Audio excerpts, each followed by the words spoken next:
আজ 14 তারিখ বৃহস্পতিবার। দেখে নিন আজকের 15টি বাছাই করা গুরুত্বপূর্ণ কিছু খবর। শুরুতেই হেডলাইন্স। টাটার কারখানা ডিনামো দিয়ে উড়িয়ে সর্ষের বীজ বুনেছিল শুভেন্দু। কনভয় ঢুকতেই ডানকুনিতে কালো পতাকা দেখানো শুরু। শুভেন্দু বললেন, তোর বাপ যাচ্ছে দেখ। মায়ের সঙ্গে সন্তানের বয়সের ব্যবধান 6 বছর। বনগাঁর গোপালনগরের ভয়ঙ্কর তথ্য। দুর্নীতি থাকতে জেলে বসে সক্রিয় পার্থ। সিউর উপাচার্য পদে বসবেন তারই ঘনিষ্ঠ। চাঞ্চল্যকর দাবি বিজেপির। সব জল্পনার ইতি। বাংলায় শুরু হতে চলেছে এসআইআর। কমিশনের চিঠি ঘিরে বিতর্ক। ক্রোনোলজি বুঝে নিন। এসআইআর নিয়ে নির্বাচন কমিশনকে ফের শর্ত দিলেন অভিষেক। 4 বছরে 15% ভোটার বৃদ্ধির অভিযোগ। কেন্দ্রীয় মন্ত্রী অনুরাগ ঠাকুরের নিশানায় এবার সরাসরি অভিষেক। লক্ষ্মীর ভান্ডারকে ভিক্ষে বললেন মিঠুন, জবাব দিল তৃণমূল। সব সিনেমা হলে বছরে 365 দিন বাংলা ছবি চালানো বাধ্যতামূলক। বড় উদ্যোগ রাজ্য সরকারের। কমিশনের অফিসে পৌঁছে গেলেন মুখ্য সচিব নির্ধারিত সময়ের প্রায় 30 মিনিট আগে। নবান্ন অভিযানের পর পুলিশের তলব। আগাম জামিন চেয়ে হাইকোর্টে বিজেপি বিধায়ক। নবান্ন অভিযানে পুলিশকে মারধরের ঘটনায় প্রথম গ্রেফতার। ধৃত অর্জুন সিং এর ঘনিষ্ঠ চন্দন গুপ্ত। বাংলাদেশ সীমান্তে মুরগির মতো পাওয়া যাচ্ছে ভুয়ো আধার কার্ড। মুর্শিদাবাদে ধৃত 6। রোজভ্যালি চুক্তিকাণ্ডে মিঠুন কুণাল তরজা। পাল্টাপাল্টি আইনি নোটিশে তুঙ্গে রাজনৈতিক উত্তাপ। নাগরিক হওয়ার আগে সোনিয়া গান্ধীর নাম ভোটার তালিকায় ঢোকানো হয়েছিল, প্রমাণ দিল বিজেপি। এতক্ষণ শুনছিলেন সংবাদ শিরোনাম। এবার আসছে বিস্তারিত সংবাদে। আপনি যদি এই ভিডিওটি শেষ পর্যন্ত দেখে নিতে পারেন তাহলে আজ সারাদিন আর কোনো খবর দেখার প্রয়োজন হবে না।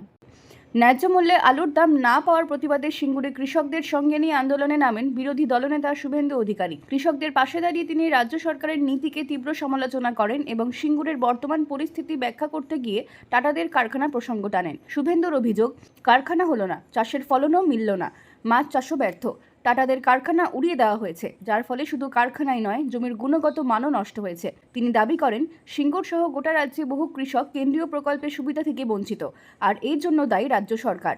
উদাহরণ হিসেবে জানান, ভারতে প্রায় 15 কোটি কৃষক পরিবার পিএম কিষাণ সম্মান নিধি পাচ্ছেন। পশ্চিমবঙ্গে মাত্র 50 লক্ষ পরিবার এই সুবিধা পাচ্ছে, অথচ আরও 33 লক্ষ পরিবার তালিকাভুক্ত হয়নি। সরকার রেকর্ড পাচ্ছে না, তাই অধিকাংশ হিন্দু পরিবারই এই যোজনার বাইরে। শুভেন্দুর আরও অভিযোগ, ভাগ চাষিদের রেকর্ডও রাজ্য সরকার বন্ধ করে দিয়েছে। পাশাপাশি তিনি জানান, কেন্দ্র বছরে 37,000 কোটি টাকা সারে ভর্তুকি দিচ্ছে, কিন্তু তা এই রাজ্যে সঠিকভাবে পৌঁছায় না। তিনি সতর্ক করে বলেন, কালীপুজোর পর আলুর চাষ শুরু হবে, তখন 1200 টাকার সার 2500 টাকা হবে, আর সেই সময় না বেচারাম মান্না না মমতা বন্দ্যোপাধ্যায় কাউকে দেখা যাবে না। তার দাবি, শাসক দলের লক্ষ্য শুধু মুসলিম ভোট ব্যাংক ধরে রাখা ও রোহিঙ্গা বাংলাদেশি মুসলমানদের ঢোকানো, আর ভোটের আগে নগদ ভাতা বিলি করা। আলুর দাম নিয়ে শুভেন্দুর বক্তব্য, পূর্ব বর্ধমান, মেদিনীপুর ও হাওড়ার কিছু অংশে সরকারকে 15 টাকা কেজি দরে আলু কিনতে হবে। তিনি কৃষকদের আহ্বান জানান এই দাবিতে আন্দোলন জোরদার করতে এবং প্রয়োজনে আদালতের দ্বারস্থ হতে। সিঙ্গুরে কৃষক আন্দোলনে যোগ দিতে যাচ্ছিলেন বিরোধী দলনেতা শুভেন্দু অধিকারী। বুধবার ডানকুনি টোল প্লাজার কাছে প্রায় 10 থেকে 15 জন যুবক তার কনভয় আসতেই কালো পতাকা ও জয় বাংলা স্লোগান দেন। পরে মঞ্চ থেকে শুভেন্দু বলেন, টোল প্লাজার কিছু কর্মচারী কালো পতাকা দেখাচ্ছিল, যত দেখাবি তত আসবো, যাওয়ার সময় গাড়ি স্লো করে দেব, সামনে এসে দেখা। তিনি স্মরণ করিয়ে দেন, কোচবিহারে হামলার চেষ্টা হয়েছিল, কিন্তু বারাসতে বিজেপি কর্মীরা জবাব দিয়েছে।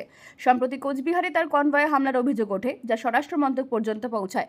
অমিত শাহ ফোন করে খোঁজ নেন। আজ হুগলিতে কালো পতাকা দেখানোর ঘটনায় ফের সরব হলেন শুভেন্দু। মায়ের সঙ্গে সন্তানের বয়সের ব্যবধান 6 বছর। বনগাঁর গোপালনগরের ভয়ঙ্কর তথ্য।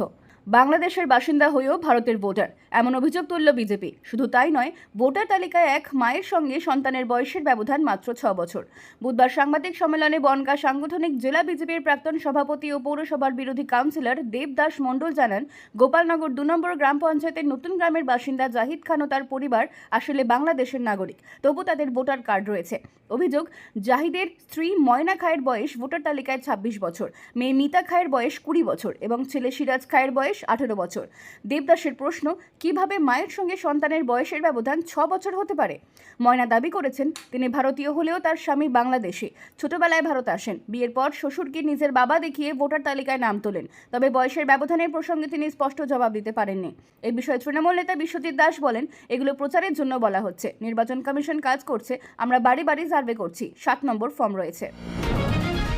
দুর্নীতি ঢাকতে জেলে বসে সক্রিয় পার্থ। সিউর উপাচার্য পদে বসবেন তারই ঘনিষ্ঠ। চাঞ্চল্যকর দাবি বিজেপির। বুধবার নিয়োগ দুর্নীতি মামলায় জামিনের আবেদন নিয়ে কলকাতা হাইকোর্টে গিয়েছিলেন রাজ্যের প্রাক্তন শিক্ষামন্ত্রী পার্থ চট্টোপাধ্যায়। তবে সিবিআই অতিরিক্ত সময় চাওয়ায় শুনানি পিছিয়ে যায়। এদিনে বিজেপি নেতা শঙ্কুদেব পণ্ডা অভিযোগ করেন, জেলবন্দি পার্থ চট্টোপাধ্যায় কলকাতা বিশ্ববিদ্যালয়ের স্থায়ী উপাচার্য নিয়োগে প্রভাব খাটাচ্ছেন। তার দাবি, শিক্ষা দুর্নীতির প্রমাণ সরাতে নিজের পছন্দের ব্যক্তিকে বসাতে চান পার্থ। সাংবাদিক বৈঠকে ছবি দেখিয়ে শঙ্কুদেব দাবি করেন, রানী রাসমণি গ্রিন ইউনিভার্সিটি প্রাক্তন উপাচার্য আশুতোষ ঘোষকে নিয়োগের পরিকল্পনা চলছে। বিজেপির অভিযোগ, 28 অগস্ট টিএমসিপির প্রতিষ্ঠা দিবসে বিশ্ববিদ্যালয়ের পরীক্ষা রাখা নিয়ে তৃণমূল আপত্তি জানালেও ভারপ্রাপ্ত উপাচার্য শান্তা দত্ত রাজি নন। তাই আগেভাগে নতুন উপাচার্য বসানোর উদ্যোগ চলছে। বর্তমানে রাজ্যের 15টি বিশ্ববিদ্যালয়ে স্থায়ী উপাচার্য নিয়োগ বাকি এবং সুপ্রিম কোর্টের নির্দেশে প্রক্রিয়া শুরু হয়েছে। বিজেপি হুঁশিয়ারি দিয়েছে, প্রয়োজনে বিষয়টি আদালতে নিয়ে যাওয়া হবে। অভিযোগ অস্বীকার করেছেন আশুতোষ ঘোষ। প্রায় 3 বছর ধরে জেলবন্দি পার্থ চট্টোপাধ্যায় বর্তমানে হাসপাতালে ভর্তি এবং তার জামিনের আবেদন বারবার খারিজ হয়েছে। তবুও বিজেপির দাবি, তিনি জেলে বসে উপাচার্য নিয়োগে কলকাঠি নাড়ছেন। সব জল্পনার অবসান। বিহারের পর পশ্চিমবঙ্গেও শুরু হতে চলেছে ভোটার তালিকায় নিবিড় পরিমার্জন বা এসআইআর। গত 8 অগস্ট কমিশন রাজ্যকে চিঠি দিয়ে এ বিষয়ে জানায়। এদিন সুপ্রিম কোর্টে শুনানিতে রাজ্যের পক্ষের আইনজীবী গোপাল শঙ্কর নারায়ণ প্রশ্ন তোলেন, আলোচনা ছাড়া কিভাবে এই প্রক্রিয়া শুরু হচ্ছে। বিচারপতি সূর্যকান্ত বলেন, পশ্চিমবঙ্গে এখনও এসআইআর শুরু হয়নি। তবে এর জবাবে গোপালবাবু কমিশনের চিঠির প্রসঙ্গ তোলেন। প্রসঙ্গত, কমিশনের ওয়েবসাইটে ইতিমধ্যেই 2002 সালের ভোটার তালিকা আপলোড হয়েছে এবং বিএলওদের প্রশিক্ষণ দেওয়া হয়েছে। মুখ্য নির্বাচনী আধিকারিক মনোজ আগরওয়ালও গত 7 অগস্ট জানান, রাজ্য প্রস্তুত এবং জেলার তথ্য কমিশনে পাঠানো হয়েছে। এসআইআর প্রসঙ্গে নির্বাচন কমিশন ও কেন্দ্রের কাছে শর্ত রাখলেন তৃণমূল সাংসদ অভিষেক বন্দ্যোপাধ্যায়। তার বক্তব্য, যদি ভোটার তালিকায় এত ত্রুটি থেকেই থাকে তবে প্রথমে লোকসভা ভেঙে দিয়ে সারা দেশে এসআইআর করতে হবে, তারপর নতুন নির্বাচন। অভিষেক বলেন, 2024 সালের সাধারণ নির্বাচনে ব্যবহৃত তালিকায় যদি ভুল হয় তবে নরেন্দ্র মোদীর সরকারও বৈধ নয়। তাই শুধু বাংলায় নয়, গোটা দেশে ভোটার তালিকার সংশোধন হওয়া উচিত। এক রাজ্যের তালিকা ভুল আর অন্য রাজ্যের ঠিক, এটা মেনে নেওয়া যাবে না। তিনি জানান, প্রথমে লোকসভা ভাঙা, পরে সারা দেশে নিবিড় সংশোধন, সব শেষে নির্বাচন। এটাই হওয়া উচিত ক্রমানুসার। তৃণমূলের পাশাপাশি কংগ্রেস, সিপিএম, সমাজবাদী পার্টি, ডিএমকে, শিবসেনা, আরজেডি সহ বিরোধীরা এসআইআরে আপত্তি জানাচ্ছে। মঙ্গলবার প্রায় 300 বিরোধী সংসদ ভবন থেকে মিছিল করে নির্বাচন কমিশন দপ্তরে গিয়ে ঘেরাও করেন। 4 বছরে 15% ভোটার বৃদ্ধির অভিযোগ। কেন্দ্রীয় মন্ত্রী অনুরাগ ঠাকুরের নিশানায় এবার সরাসরি অভিষেক। এসআইআর নিয়ে কমিশন ও বিজেপির ওপর চাপ বাড়াচ্ছে বিরোধীরা। এবার অভিষেক বন্দ্যোপাধ্যায় লোকসভা কেন্দ্র ডায়মন্ড হারবারে অস্বাভাবিক ভোটার বৃদ্ধির অভিযোগ তুললেন প্রাক্তন কেন্দ্রীয় মন্ত্রী অনুরাগ ঠাকুর। তার দাবি, গত 4 বছরে 301টি বুথে ভোটার বেড়েছে 15% পর্যন্ত। সবকটিতেই জিতেছে তৃণমূল। প্রশ্ন তুলেছেন, ভুয়ো ভোটার দিয়েই কি জিতেছেন অভিষেক? ফলতা, বিষ্ণুপুর, মহেশতলা, বজবজ নিয়েও পরিসংখ্যান তুলে ধরেন অনুরাগ। যদিও বাংলার এখনও এসআইআর শুরু হয়নি, তার আগেই এই অভিযোগে শোরগোল পড়েছে। তৃণমূল মুখপাত্র অরূপ চক্রবর্তী পাল্টা অভিযোগ করে বলেন, দিল্লির কিছু কেন্দ্রে বিজেপি সাংসদদের বাংলো ঠিকানায় 1 মাসে শতাধিক নাম উঠেছে, কিন্তু ডায়মন্ড হারবারে নাম ওঠা দীর্ঘমেয়াদী প্রক্রিয়া। কুণাল ঘোষের তোপ, কটা বুথে রিভিউ চেয়েছে বিজেপি, শুধু হাওয়ায় কথা ভাসাচ্ছে। প্রসঙ্গত, শেষ লোকসভা ভোটে অভিষেক ডায়মন্ড হারবারে 10 লক্ষের বেশি ভোট পেয়ে 7 লক্ষাধিক ভোটে জিতেছিলেন। লক্ষ্মীর ভান্ডারকে ভিক্ষে বললেন মিঠুন, জবাব দিল তৃণমূল। 26 বিধানসভা ভোটে তৃণমূলের অন্যতম হাতিয়ার লক্ষ্মীর ভান্ডার। 24 লোকসভা ভোটে এই প্রকল্পকে প্রচারে তুলে ধরেছিলেন শাসক দলের নেতারা।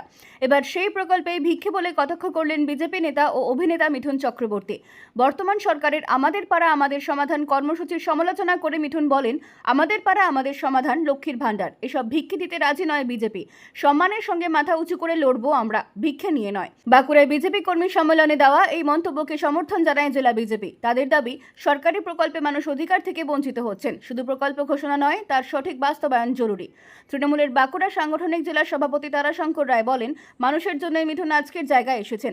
এমন মন্তব্যে তিনি বাংলার মানুষকে অপমান করেছেন। সিপিএম নেতা অভয় মুখোপাধ্যায় অভিযোগ করেন, তৃণমূল ও বিজেপির ভেতরে সেটিং থাকলেও বাইরে লড়াইয়ের ভান করা হচ্ছে। রাজ্য সরকারের সিদ্ধান্ত অনুযায়ী এখন থেকে পশ্চিমবঙ্গের সব সিনেমা হলে প্রাইম টাইমে অর্থাৎ দুপুর 3টে থেকে রাত 9টা পর্যন্ত অন্তত একটি শো বাংলা ছবির জন্য বাধ্যতামূলক। সিঙ্গল স্ক্রিন হলে বছরে 365টি, দুটি স্ক্রিন হলে 730টি, 3টি স্ক্রিনে 1095টি আর 4টি স্ক্রিনে 1460টি শো চালাতে হবে।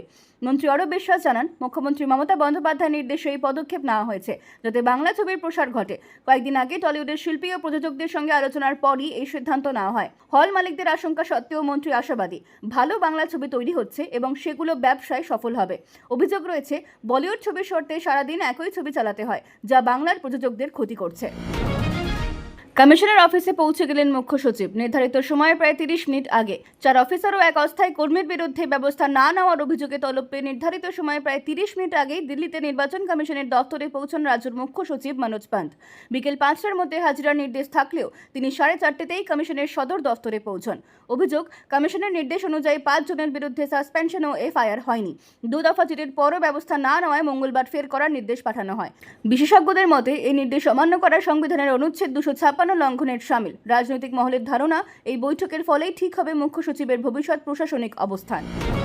সারাক্ষণ নিউজ চ্যানেলগুলো দেখে সময় নষ্ট না করে এই ভিডিওগুলোতেই দেখে নিন সারা দিনের সমস্ত গুরুত্বপূর্ণ খবরগুলো। তাই যখনই এই রকম থাম্বনেল দেখবেন তখনই ক্লিক করে দেখে নেবেন।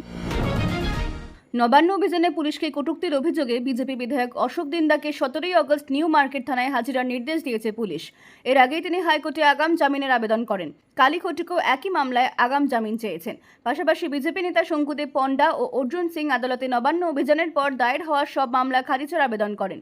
বুধবার বিচারপতি জয় সেনগুপ্তের কাছে জরুরি শুনানির আর্জি জানানো হয়। শুনানি হবে বৃহস্পতিবার 14ই আগস্ট। উল্লেখ্য, অভিযানের দিন অশান্তির মাঝে অশোক দিন্দার কটূক্তির অভিযোগে পুলিশ মামলা করে। তার বিরুদ্ধে হুমকি ও আদালতের নির্দেশ অমান্যর অভিযোগও উঠেছে। এদিকে পুলিশের ওপর হামলার অভিযোগে অর্জুন সিং ঘনিষ্ঠ বিজেপি নেতা চন্দন গুপ্তকে বুধবার গ্রেফতার করা হয়েছে। সিসিটিভি ও ভিডিও ফুটেজে তার উপস্থিতি মিলেছে বলে পুলিশ জানিয়েছে। বাংলাদেশ সীমান্তবর্তী এলাকায় দীর্ঘদিন ধরে ভুয়ো আধার কার্ড তৈরির অভিযোগ উঠেছিল। এবার মুর্শিদাবাদের রানীনগর, সাগরপাড়া ও জলঙ্গি থানা এলাকা থেকে পুলিশ 6 জনকে গ্রেফতার করে বিপুল পরিমাণ ভুয়ো আধার কার্ড উদ্ধার করেছে। রানীনগর থেকে আবু সুফিয়ান, রফিকুল ইসলাম ও জামাল উদ্দিন শেখকে পুরনো মামলায় গফফর আলীকে জিজ্ঞাসাবাদ করে সাব্বির আহমেদকে এবং 7ই আগস্ট জলঙ্গি থেকে মাহাবুল ইসলামকে গ্রেফতার করা হয়। ধৃতদের কাছ থেকে 5টি ল্যাপটপ, 3টি প্রিন্টার, 5টি রেটিনা স্ক্যানিং মেশিন, 3টি ফিঙ্গারপ্রিন্ট মেশিন, একটি রাবার ফিঙ্গারপ্রিন্ট মেশিন ও একটি ওয়েব ক্যামেরা উদ্ধার হয়েছে।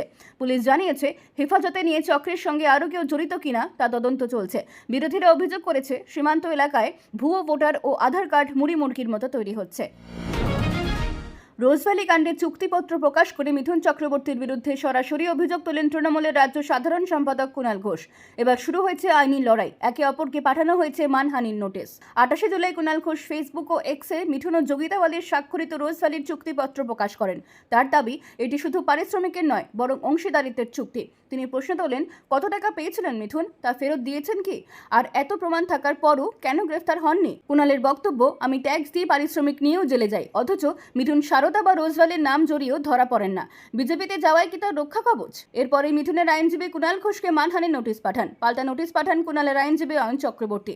এই আইনি দরজা রাজ্য রাজনীতিতে নতুন উত্তাপ সৃষ্টি করেছে। নাগরিক হওয়ার আগেই সোনিয়া গান্ধীর নাম ভোটার তালিকায় ঢোকানো হয়েছিল, প্রমাণ দিল বিজেপি। বিজেপি নেতা অনুরাগ ঠাকুরের অভিযোগ, ভারতীয় নাগরিক হওয়ার আগেই 1980 থেকে 1982 সালে সোনিয়া গান্ধীর নাম বেআইনিভাবে ভোটার তালিকায় ছিল। অমিত মাল্লব্য 1980 সালের তালিকা প্রকাশ করে এক নির্বাচনী জালিয়াতি বলেন। তার দাবি, 1983 সালে নাগরিকত্বের পর ফের নাম তোলাও নিয়মভঙ্গ।